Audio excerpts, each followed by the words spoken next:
Bonjour, bienvenue au matinal de Sylvie. Alors aujourd'hui, le sujet que je te propose, c'est la reprogrammation du subconscient. Comment reprogrammer son subconscient? Il faut savoir que dans notre esprit, nous avons 90% de subconscient et 10% du conscient. Le conscient, c'est celui qui nous permet de vivre notre expérience immédiate à travers nos 5 sens. Et le subconscient, c'est celui qui est dans notre esprit, qui occupe 90%, qui est une espèce de caisse enregistreuse.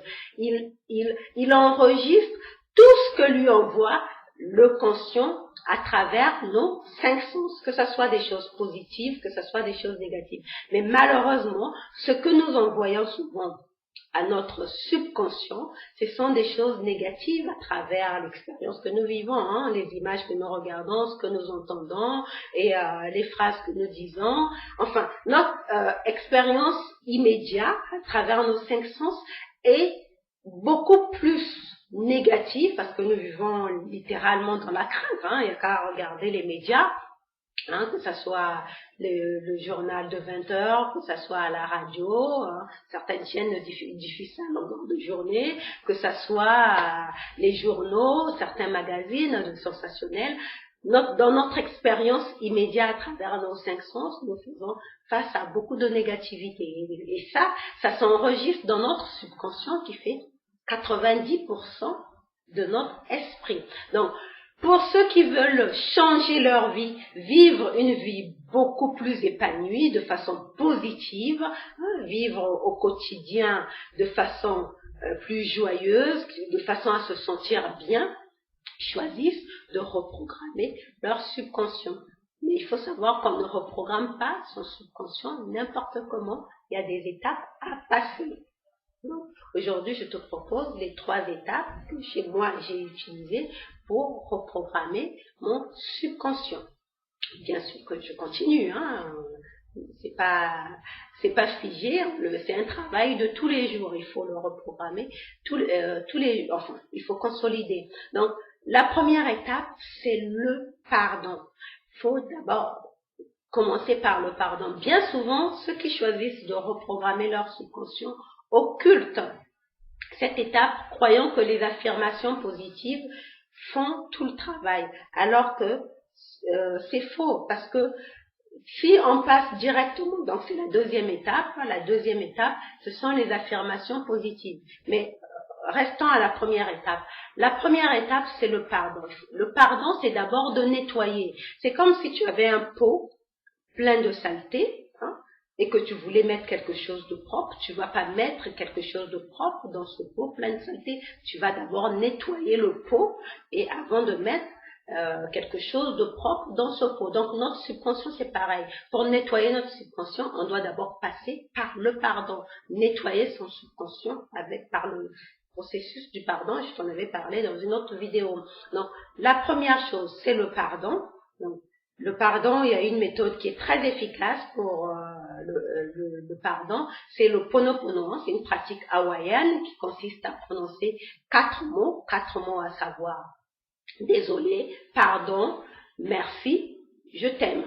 Donc ces 4 mots te permettent de nettoyer ton subconscient par la pratique du pardon. Tu le fais régulièrement, à tout moment, quand tu y penses, tu prononces ces 4 mots, ça te nettoie le subconscient. Ensuite, une fois que tu as nettoyé le subconscient, tu le programmes par des affirmations positives. Des affirmations positives que tu peux trouver soit sur Internet, soit dans le commerce, soit que tu peux rédiger toi-même, selon l'expérience que tu veux vivre. Mais il faut bien veiller à ce que ce soit des phrases courtes, affirmatives et au présent.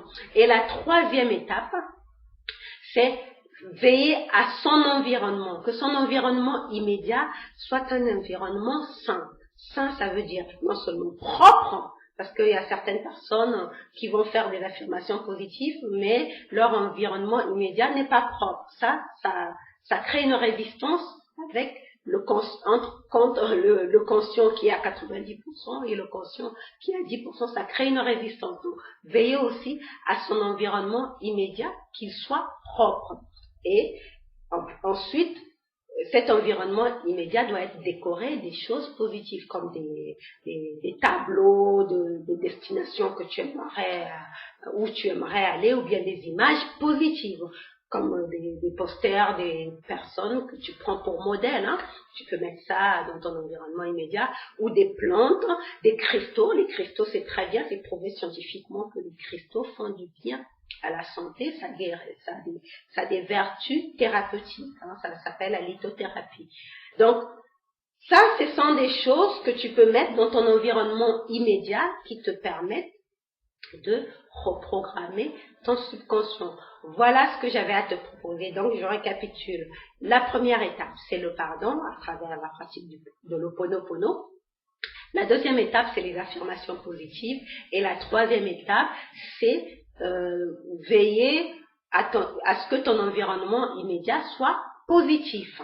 Alors, je vais terminer en te lisant cette citation de Louis Geoffroy. Louis Geoffroy dit ceci: la musique est probablement la langue véritable du subconscient, la langue universelle au-delà du possible. Je te remercie d'avoir regardé cette vidéo et si elle t'a plu, pense bien à liker, à laisser un commentaire, à partager autour de toi pour ceux qui se posent la question de comment reprogrammer son subconscient efficacement. Et quant à moi, je te dis à demain, mets du soleil dans ta journée. Bye bye.